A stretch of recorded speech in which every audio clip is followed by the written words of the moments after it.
Hello everyone, welcome to FNPL program. This bilingual YouTube program can also be found at podcast.com or podbean.com by searching our program title, Positive Living in America. Scheduled topics are listed on each Sunday with the sharing time, Thought Salad, contributed by guests. Both podcast and YouTube are sponsored by FNPL Foundation. Producer is Jasmine Lee and regular speaker is Dr. Esther Shu Shin Lee. The mission of this program is to discuss issues related to life based on love, peace, joy, and hope with truthful information to ensure objectivity. Today, Dr. Lee's topic is Ugly American. Dr. Lee was a Republican activist for many years and was a presidential appointee. She is knowledgeable about our political system. Have you ever paid attention to people's perception of us?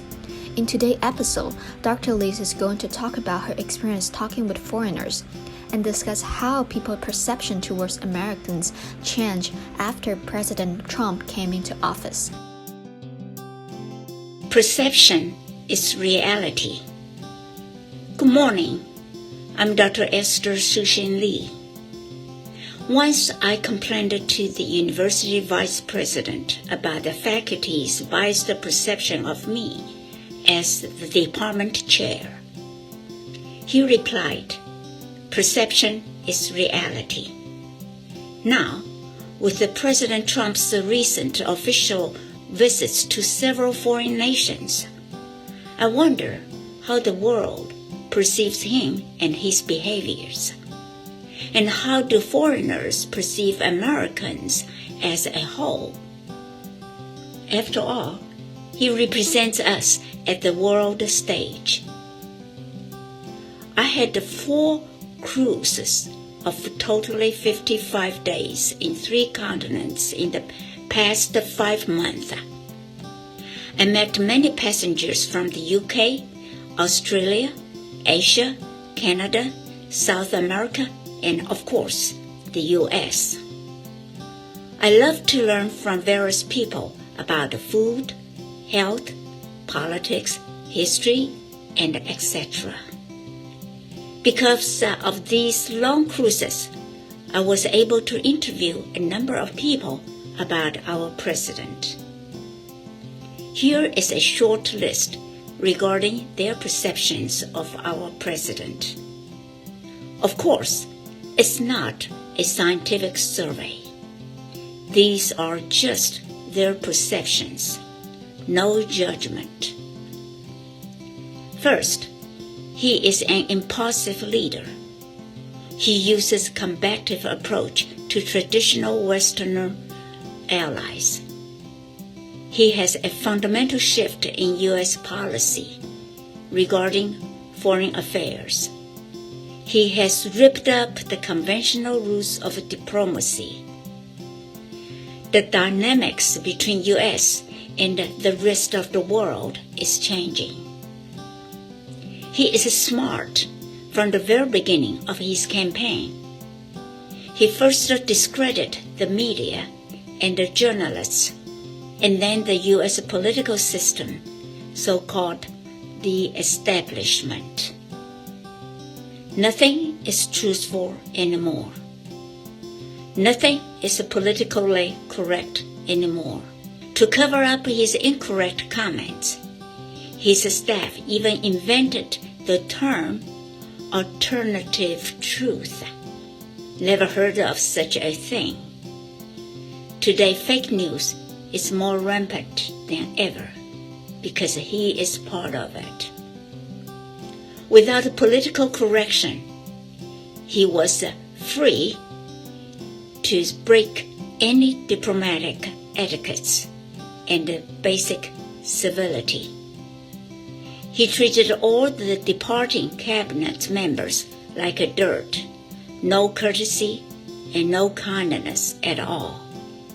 He even called national emergency at his will. He has threatened a lot regardless. That means U.S. Congress, foreign governments, business companies, or individuals. He even threatened not to sign the bipartisan infrastructure bill if Congress forced him to disclose his IRS income tax returns. Basically, he protects his personal interests at the expenses of the people who need good highways and bridges. He humiliates people indiscriminately as he is pleased. Even foreign heads of state, like former UK Prime Minister Theresa May, Canadian Prime Minister Justin Trudeau, and Germany's Angela Merkel, all were his targets. He has used scare tactics to control people, especially his staff.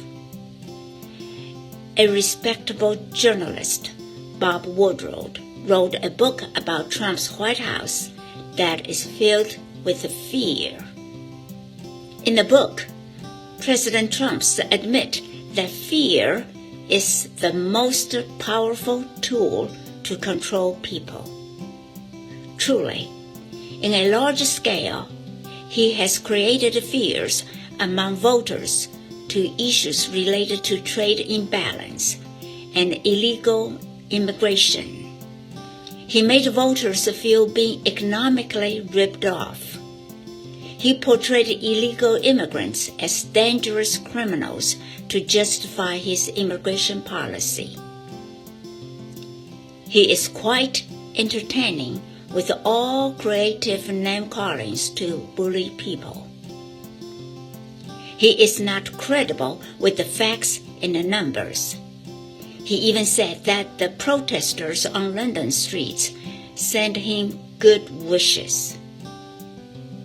His favorite words are very, very, huge, great, believe me, you don't know, listen.